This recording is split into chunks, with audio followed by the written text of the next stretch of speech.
नमस्कार, मैं हूं आपके साथ प्रियंका राय। खबर तो खास है में आपका स्वागत है। खबर तो खास है में आज आपको दिखाएंगे एक ऐसा प्रोजेक्ट जिससे चुटकियों में गणित के सवाल हल हो जाएंगे और दो बेजुबानों के बीच अटूट प्रेम की कहानी भी बताएंगे। साथ ही मिलवाएंगे दौसा के एक ऐसे किसान से जो खेती का नया ट्रेंड सेट कर माला माल हो रहा है और ये भी बताएंगे कि कैसे बाड़मेर में एक सोच से तस्वीर बदल रही है। तो चलिए चलते हैं खबर तो खास है के सफर पर।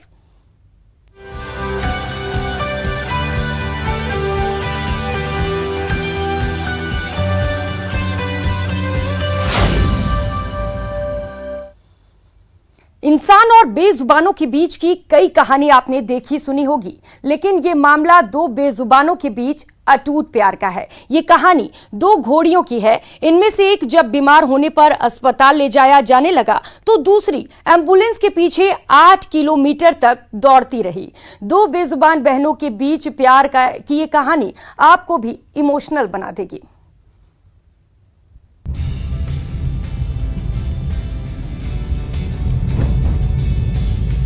उदयपुर की सड़क पर एक एम्बुलेंस के पीछे भागती इस घोड़े की तस्वीर जिसने भी देखी वो कुछ सेकंड के लिए ठहर गया।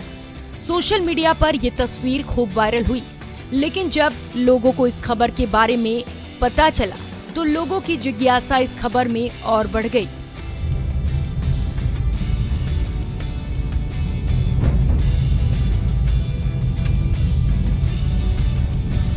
दरअसल ये तस्वीर एक बेजुबान के प्यार की कहानी बयां कर रही है।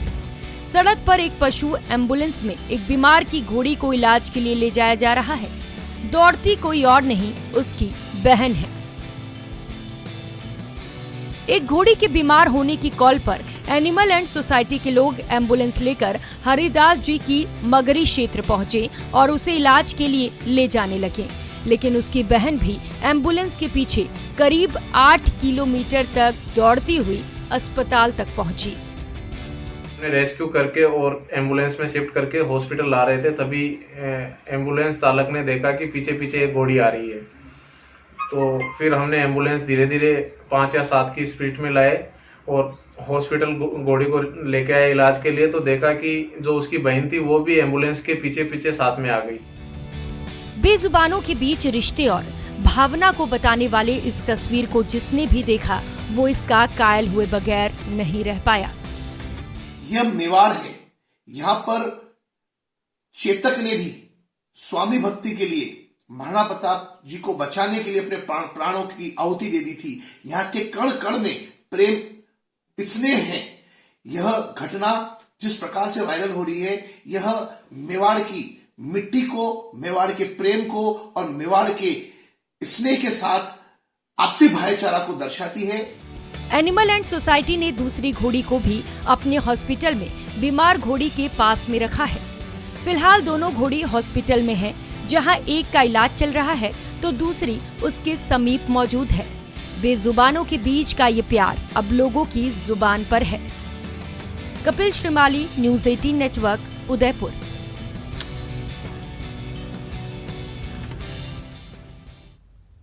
जोधपुर के केंद्रीय विद्यालय के 2 शिक्षकों ने बच्चों को गणित सिखाने के लिए एक ऐसा प्रोजेक्ट तैयार किया है जिसे न केवल एनसीईआरटी से खास पुरस्कार मिला है, बल्कि इस प्रोजेक्ट से बच्चे खेल खेल में गणित सीखने भी लगे हैं।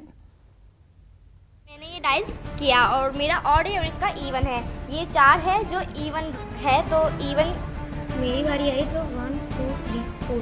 आप प्लस करके देख लीजिए, सारे कॉलम्स में कम एक आएगा। इसका आंसर है 15। जोधपुर के केंद्रीय विद्यालय 1 में पढ़ने वाले इन बच्चों को गणित से अब डर नहीं लगता, बल्कि खेल खेल में ये बच्चे मैथ्स के मुश्किल से मुश्किल सवाल का हल निकाल लेते हैं। हमें मैथ्स से डर नहीं लगता। जो पहले लोग मैथ्स से डरते कि अरे इसमें कैलकुलेट करना पड़ेगा, बहुत याद करना पड़ेगा, उसको रटना पड़ेगा, इसे गेम समझ कर इसे खेले तो बहुत बेनिफिट होगा हमारा। और हमको एडिशन में ना डर भी नहीं लगेगा, एडिशन हमारे लिए इजी रहेगा। अगर हमें मैथ्स नहीं आती है तो हम इसे इजीली सीख सकते हैं, और अगर हमें मैथ्स से डर भी लगता है तो ये हमारे लिए एंजॉय हो सकता है। इन बच्चों के दिलों में मैथ्स के प्रति डर निकला है शिक्षक दंपति पंकज सोरल और सुमन सोरल की मेहनत की वजह से, जिन्होंने maths phobia now no more amazing maths ये दिल मांगे मोर नाम का प्रोजेक्ट तैयार किया है। Maths phobia now no more, amazing maths ये दिल मांगे मोर। गणित का जो भूत है उसे बच्चों के लिए बहुत ही आसान तरीके से समझाने के लिए नवाचार किया गया है जोधपुर के केंद्रीय विद्यालय क्रमांक 1 के अध्यापकों द्वारा, और इसे एनसीईआरटी के द्वारा प्रथम पुरस्कार के लिए भी चयनित किया गया है। ये प्रोजेक्ट बनाने वाले पंकज सोरल और सुमन सोरल का कहना है कि एक समय में उनकी बेटी को गणित से डर लगता था और उसे दूर करने के लिए उन्होंने कुछ खास ट्रिक्स अपनाए थे, और अब उन्होंने उन्हीं ट्रिक्स को गेम्स की शक्ल देकर नया प्रोजेक्ट बनाया है जिससे बच्चे खेल खेल में मैथ्स के प्रॉब्लम सॉल्व कर सकते हैं। सबसे पहले हमने इनको इंस्ट्रक्शनल शीट्स के माध्यम से बहुत सारे खेल कराए। जैसे इनका जो मोबाइल नंबर होता है, अपने मोबाइल नंबर से ये अपने जन्म की तारीख निकाल लेते हैं। तो मोबाइल नंबर को कुछ उनमें से डिजिट्स लेके उसको बड़ा डिजिट बनाना, छोटा डिजिट बनाना, एडिशन करना, सब्ट्रैक्शन करना, अपनी जन्म की तिथि ये निकाल लेते हैं। उसी मोबाइल नंबर से सर ये अपना जो जन्म का साल है इनका, ये वो भी निकाल लेते हैं। Maths phobia now no more, amazing maths ये दिल मांगे मोर। पंकज सोरल और सुमन सोरल के बनाए प्रोजेक्ट को एनसीईआरटी की ओर से national award for innovative practices and experiment in education for school and teacher education award दिया गया है। इस स्कूल के प्रिंसिपल का कहना है कि कमाल का नवाचार है जिससे बच्चों को काफी फायदा हो रहा है। बच्चों को खेल खेल में गणित की संक्रियाओं को, जैसे बोर्ड मास हो, डेसिमल का कंसेप्ट हो, परसेंटेज का कंसेप्ट हो, प्राइमरी क्लास के बच्चों को खेल खेल में और उनको एक मोटिवेशन के साथ साथ गेम जीतने के हिसाब से इस हिसाब से डिजाइन किए गए हैं कि वो इसको सीख जाते हैं। प्रायोगिक तौर पर अभी 5वीं कक्षा के बच्चों के लिए प्रोजेक्ट बनाया गया है। इसके साथ ऐसा ही प्रोजेक्ट दूसरी क्लासेस के लिए भी तैयार किया जा रहा है। रंजन दवे, न्यूज़ 18 राजस्थान, जोधपुर। और अब आपको मिलवाते हैं एक अनोखे कलाकार से जो विदेश से आकर बीकानेर में ऐतिहासिक इमारतों की जीवंत तस्वीर कैनवास पर उतार रही है। बीकानेर में विदेशी कलाकारों का अनोखा संगम।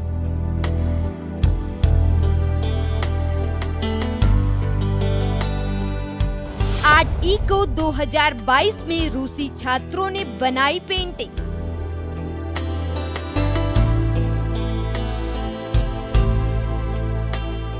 रशियन कलाकारों ने कैनवस पर उतारी जीवंत तस्वीर।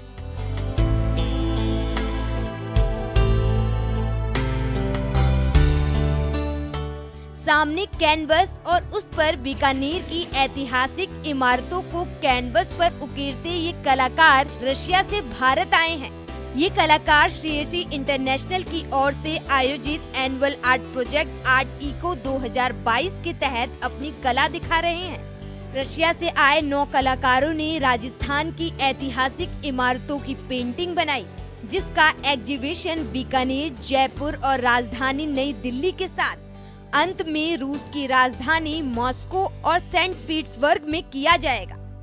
ये लोग अलग अलग देशों से हैं। इस वक्त यहाँ पे ज़्यादातर आर्टिस्ट जो हैं वो रशिया से आए हुए हैं और हमारे हिस्टोरिकल जगहों की जितनी भी सांस्कृतिक धरोहर है हमारी, उनकी पेंटिंग्स बना रहे हैं। इनकी आखिर में 1 तारीख को एक एग्जीबिशन लगेगी बीकानेर में, उसके बाद इसकी एग्जीबिशन लगेगी जयपुर में, और जो इन सारी पेंटिंग्स को हमारा ये कार्यक्रम 14 जून तक चलेगा। अलग अलग सिटीज़ में, स्टेट्स में, कश्मीर से लेके लेह तक जाएंगे, और फाइनल जो एग्जीबिशन है वो सेंट पीटर्सबर्ग और मॉस्को में भी लगेगी। आर्ट इको में शामिल होने आई रूसी छात्रा एट्रीना ने कहा कि ये उनकी पहली भारत यात्रा है। हम लोगों ने एक अद्भुत देश की यात्रा कर यहाँ की ऐतिहासिक धरोहर को देखकर रोमांचित हुए। एट्रीना ने यूक्रेन और रशिया के युद्ध पर अपनी प्रतिक्रिया देते हुए कहा कि युद्ध से किसी का भी भला नहीं होगा। This is our first visit to India. We are very interested to see amazing country, get acquainted with Indian artists, visit various beautiful places and paint our pictures. There are a lot of impressions.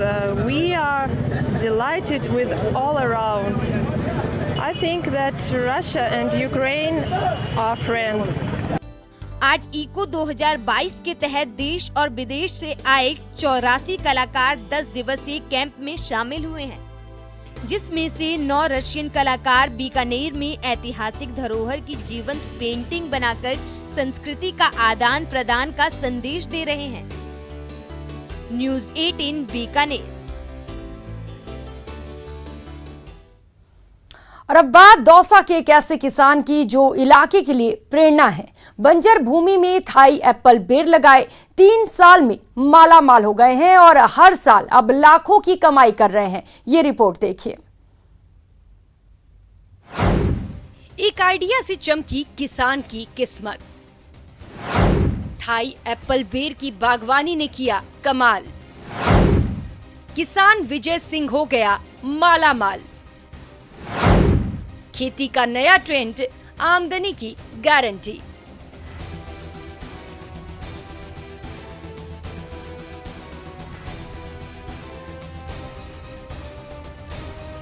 जहां अनाज पैदा नहीं होता था, भूजल नहीं होने से सिंचाई नहीं हो पाती थी, बारिश के दिनों में होने वाली फसल भी कभी कभार ही होती थी, वहां का किसान आज कामयाबी की नई इबारत लिख रहा है। मुनाफे से माला माल हो रहा है। दूसरे किसानों को कामयाब होने के मंत्र बता रहा है। जी हां, दौसा के किसान विजय सिंह ने असंभव को संभव कर दिखाया है। अरे ये खेत है, यहाँ जो बंजर जमीन थी, यहाँ में कोई पैदा को 10 बीघा जमीन थी और यहाँ में हमने कृषि अधिकारी इनसे जब संपर्क आयो तो थाई एप्पल बेर लगाया। तो थाई एप्पल बेर सु दूसरी तीसरी साल हुई है और इनसे लाभ मिलो। हमको लाभ मिलो तो 40-50 किलो प्रति पेड़ का हिसाब से हमको ये पेड़ फल दे रो है और 40 से 45 से 35 रुपये किलो प्रति हिसाब से भाव से बिक रो है। तो हमको अच्छो लाभ मिले और हमारे आसपास का जो भी किसान देख रहे थे वो सब या को अपनावा की तैयारी कर रहा है। कम पानी की ये फसल है। 10वीं तक पढ़े लिखे विजय सिंह खेती किसानी पर ही निर्भर थे। बाजरा, सरसों और गेहूं की खेती कर रहे थे, जबकि पारिवारिक खर्चे बढ़ते जा रहे थे। ऐसे में इन्हें खेती में कुछ नया करने की जरूरत महसूस हो रही थी। विजय को कृषि अधिकारियों का मार्गदर्शन मिला, जिसके बाद इन्होंने अपने भाई की मदद से 10 बीघा जमीन में लगभग 1000 थाई एप्पल बेर के पौधे लगाए। 2 साल तक कोई लाभ नहीं मिला, लेकिन तीसरे साल में एक पौधे से लगभग 50 से 70 किलोग्राम बेर की पैदावार मिल रही है। विजय सिंह अब स्थानीय मंडियों के साथ दिल्ली और आगरा तक अपने बेर भेजकर अच्छा मुनाफा कमा रहे हैं। श्री विजय सिंह गुर्जर निवासी झीरन ने कृषि विभाग के अधिकारियों के मार्गदर्शन के द्वारा 10 बीघा पक्की भूमि में थाई एप्पल बेर का बगीचा लगवाया था। इस वर्ष इस बगीचे में इन्हें अच्छा उत्पादन मिल रहा है और जो खास बात यह है कि इस जो जमीन है ये बिल्कुल ही कम उपजाऊ वाली थी, पानी की कमी थी, लेकिन विजय सिंह जी के द्वारा अब इस जमीन में थाई एप्पल बेर की बहुत ही शानदार जो है पैदावार ली जा रही है। विजय सिंह के पास अब दूर दूर से किसान पहुंच रहे हैं। थाई एप्पल की खेती का गुर सीख रहे हैं, क्योंकि खेती के नए ट्रेंड में आमदनी की गारंटी जो है। दौसा से न्यूज़ 18 राजस्थान के लिए आशीष शर्मा की रिपोर्ट। और अब बात बाड़मेर के एक ऐसे किसान की जिन्होंने रेतीले धोरों पर सागवान की फसल लगाकर न केवल अपनी तकदीर बदल ली है, बल्कि दूसरों के लिए भी मिसाल बन गए हैं। बाड़मेर के निम्बानियों की ढाणी में रेतीले धोरों पर तेज हवा के झोंकों के बीच झूमते ये सागवान के पेड़ खेताराम की सफलता की कहानी बयां कर रहे हैं, जिन्होंने रेलवे की नौकरी से वीआरएस लेकर कुछ अलग करने की ठानी थी। अलग करने की चाहत अपने और अपने परिवार के लिए, सुखद भविष्य के लिए ही उन्होंने अपनी पत्नी कमला देवी के साथ मिलकर 2017 में सागवान के 225 पौधे लगाए थे, जो अब विशाल वृक्ष बनने की राह पर हैं। पौधा पानी पिलाना पड़े, कम पिलाना पड़े।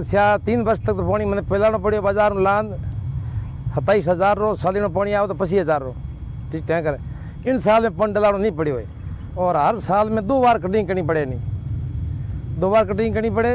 हाल तो मूल्य में लले कटे हर बंद खराब हुए को नहीं, और जो बड़ा होने के बाद में कोशिश अलग करनी पड़ेगा। और पौधा लगा हुआ लोग तो बहुत बढ़िया है और धरती हरी भरी अल्लाह को रहेला बहुत बढ़िया बेला।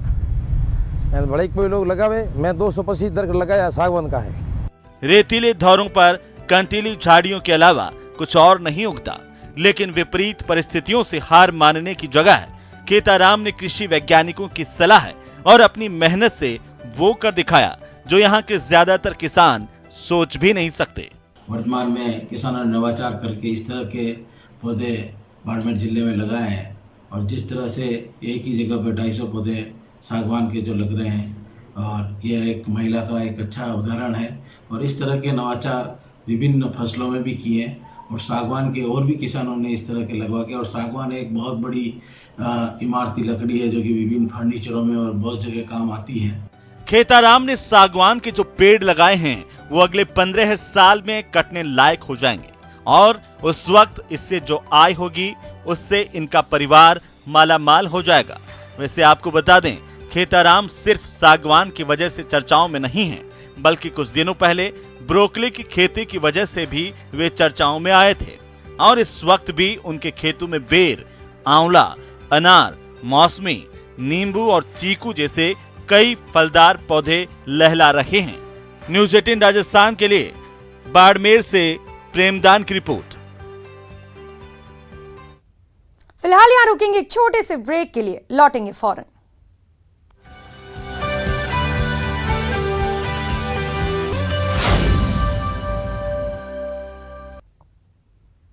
ब्रेक के बाद आप सभी का स्वागत है। सरहदी जिले बाड़मेर के गेहूं गांव के लोगों के लिए अच्छी खबर है। गांव से कचरे की समस्या का समाधान होने वाला है। यहां कचरा पॉइंट पर ट्रोमल स्क्रीन मशीन लगाई जा रही है, जिससे कचरा निस्तारण में मदद मिलेगी और गांव वालों की सालों पुरानी मांग भी पूरी हो जाएगी।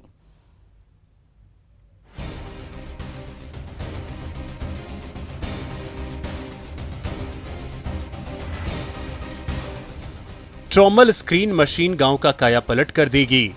ये मशीन कमाल करने वाली है। आइए जानते हैं ये काम कैसे करेगी। जब सूखे कचरे को मशीन में डालेंगे तो उसमें से पत्थर, रेत, पॉलिथीन अलग अलग हो जाएंगे। फिर इससे खाद बनाई जाएगी। पॉलिथीन और दूसरा सामान कारखानों में काम आ सकेगा। इस तरह से गांव से कचरे की सफाई होगी। गांव वाले काफी समय से इसकी मांग कर रहे थे। उनका कहना है अब ट्रोमल मशीन लगने से गंदगी के साथ साथ बीमारियों से भी मुक्ति मिलेगी। गांव का गंद नौकिया शहर बाड़मेर से गेहूँ तो खाने रोटी खाने से गेहूँ रहे बड़ी मुश्किल थी। हमें ये मेवारा भी MLA साहब को धन्यवाद है। ये मशीन लगाई है तो मशीन लगाइए, गंदगी मिट जा तो हमारे गाँव सुधार हो जा। गांव में कचरा जमा होने से ग्रामीण काफी परेशान थे। इसके खिलाफ कई बार प्रदर्शन भी किया गया। आखिरकार बाड़मेर विधायक और वर्तमान राजस्थान गौ सेवा आयोग अध्यक्ष मेवाराम जैन ने साउथ वेस्ट माइनिंग कंपनी से बात की और मशीन लगाने का रास्ता साफ हुआ। इसके बाद CSR मद से यहां मशीन और JCB मशीन लगाई गई। गेहूं के कचरा पॉइंट में लगी मशीन की मॉनिटरिंग नगर परिषद करेगी। कचरा साफ करने के लिए टेंडर किया जाएगा। टेंडर जारी होने के 8 महीने के अंदर कचरे का निस्तारण किया जाएगा।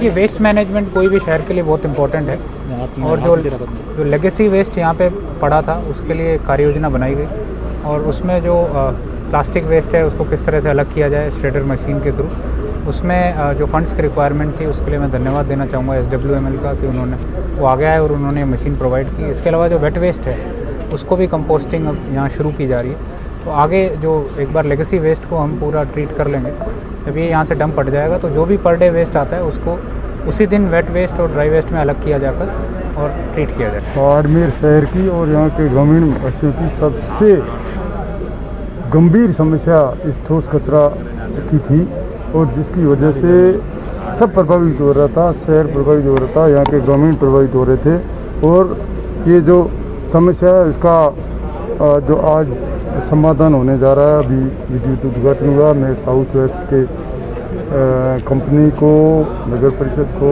प्रशासन को, कलेक्टर साहब को, सबको धन्यवाद देना चाहूँगा कि सभी ने इसमें सहयोग किया। गांव के लोगों का संघर्ष अब जाकर रंग लाया है। गांव को साफ सुथरा रखने की ग्रामीणों की जिद के आगे प्रशासन को झुकना पड़ा। देर से ही सही गांव वालों की जीत हुई। ट्रॉमल मशीन लगने से अब गांव साफ सुथरा नजर आएगा। कचरे के ढेर अब गांव में नहीं दिखाई देंगे। गांव में बीमारियां भी कम होंगी। तभी तो गांव असल में खुशहाल होगा। न्यूज़ 18 राजस्थान के लिए बाड़मेर से प्रेमदान देथा की रिपोर्ट। खबर तो खास है में फिलहाल इतना ही। मुझे दीजिए इजाजत। नमस्कार।